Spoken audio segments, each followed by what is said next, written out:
Hi అండి, అందరికీ నమస్కారం. Welcome back to my channel. ఇప్పుడే అందిన వార్త ఏంటంటే జూన్ 1 నుంచి కొత్త రూల్స్ అండి. అవి ఇవే. సో మరి ఆ వివరాలు ఏంటో ఈ వీడియోలో తెలుసుకుందాం. వీడియో ఎక్కడైనా స్కిప్ చేయకుండా ఎండ్ వరకు చూడండి. అప్పుడు పూర్తి ఇన్ఫర్మేషన్ అనేది అర్థమవుతుంది. అలాగే వీడియో నచ్చినట్లయితే లైక్ చేయండి. విషయానికి వచ్చినట్లయితే డ్రైవింగ్ లైసెన్స్ పొందే విధానాన్ని మరింత సులభతరం చేస్తూ కేంద్ర రోడ్డు రవాణా రహదారుల శాఖ మార్గదర్శకాలు జారీ చేసింది. డ్రైవింగ్ లైసెన్స్ టెస్ట్ కోసం ఇక ఆర్టీఓ కార్యాలయానికి వెళ్ళవలసిన అవసరం లేకుండా, ఎక్కువ సంఖ్యలో డాక్యుమెంట్స్ సమర్పించవలసిన శ్రమ లేకుండా కొత్త రూల్స్ తెచ్చిందండి.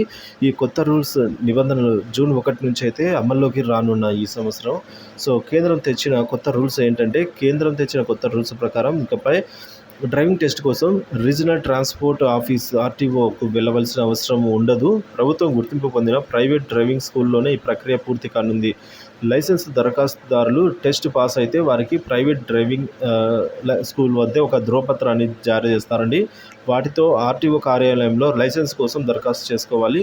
డ్రైవింగ్ టెస్ట్ నిర్వహించేందుకు అనుమతిస్తూ కేంద్రం ప్రైవేటు సంస్థలకు సర్టిఫికేట్లు జారీ చేస్తుంది. ఒకవేళ ప్రభుత్వం పర్మిషన్ లేని స్కూళ్లలో డ్రైవింగ్ నేర్చుకుంటే మాత్రం ఖచ్చితంగా ఆర్టీఓలో టెస్టుకు అయితే అటెండ్ కావాల్సిందే.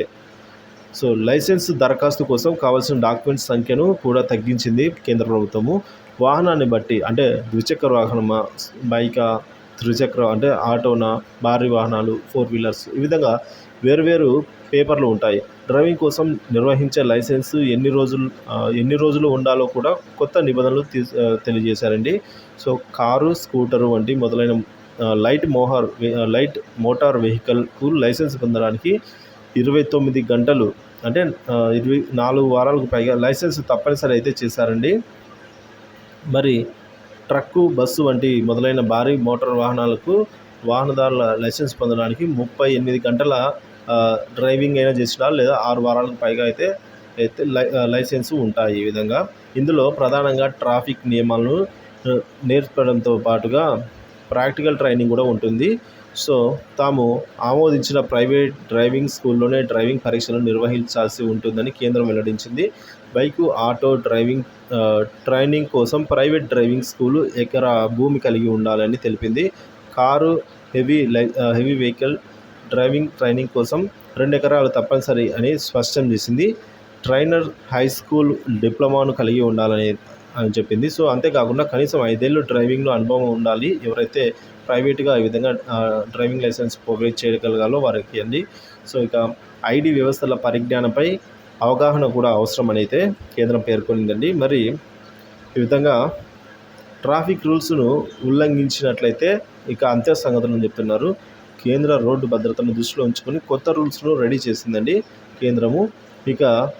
ఇక నుంచి లైసెన్స్ లేకుండా వెహికల్ నడిపితే గరిష్టంగా 2000 వరకు జరిమానా చెల్లించాల్సి ఉంటుంది.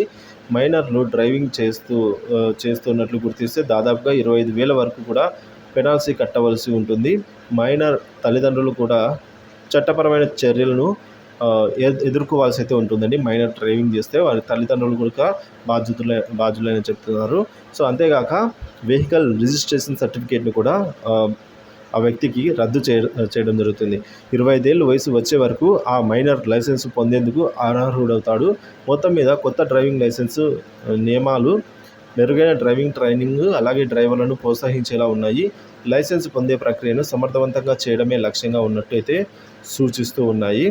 సో ఈ విధంగా అయితే డ్రైవింగ్ లైసెన్స్ సంబంధించి కేంద్రం ఈ విధంగా కొత్త రూల్స్ తీసుకురానుంది జూన్ 1 నుంచి. మీరు అమెజాన్ లేదా ఐసిఐసిఐ క్రెడిట్ కార్డు వాడుతున్నారు అయితే ఈ విధంగా మీరు, సో మొత్తంగా మనం చూసుకున్నట్లయితే డ్రైవింగ్ వచ్చేసి ఈ విధంగా సులభతరం చేయనున్నారండి. పేపర్స్ అయితే తక్కువ, అలాగే ఆర్టీఓకు పోకుండానే మీరు డ్రైవింగ్ నేర్చుకున్న స్కూల్లోనే ప్రభుత్వ గుర్తింపు పొందిన డ్రైవింగ్ స్కూళ్ళల్లో అయితే అక్కడే మీకు డ్రైవింగ్ లైసెన్స్ టెస్ట్ అయితే పెడతారు. లైసెన్స్ అప్లై చేసుకోవడానికి దరఖాస్తు ఫామ్ కూడా అక్కడే ఇస్తారు. సో అది మీరు ఇచ్చిన తర్వాత మీరైతే అక్కడ అప్లై చేసుకోవచ్చు. Thank you for watching.